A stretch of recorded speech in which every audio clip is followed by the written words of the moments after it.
हमारी अदलिया को चाहिए जब ऐसा कोई यानी कि बयान देता है, प्रेस कॉन्फ्रेंस करता है, तो फ़ौरन नोटिस ले ले। और यानी कि जब नोटिस लेंगे तो उसे पूछेंगे भाई आपके पास क्या सबूत है। हो सकता है वो आपके सामने वो बोरियां ले आए जो नोटों की भरी हुई हैं। तो इसमें क्या है, कौम का भी फ़ायदा हो जाता है और यानी कि कानून की हुक्मरानी भी हो जाती है। तो इसलिए यानी कि देखें, यानी कि ये क्या करते हैं सियासी, यानी कि कोई भी बात करते हैं तो बात में यानी कि इसका मतलब सियासी बात झूठ होता है।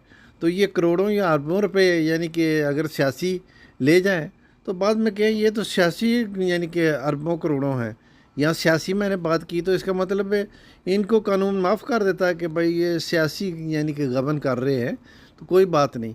तो सियासत में क्या ये यानी कि ये चीज़ें जो है ये झूठ में शामिल होती हैं, या ये यानी कि इसको भी कोई पकड़ होती है कहीं। तो इसलिए यानी कि अदलिया को चाहिए कि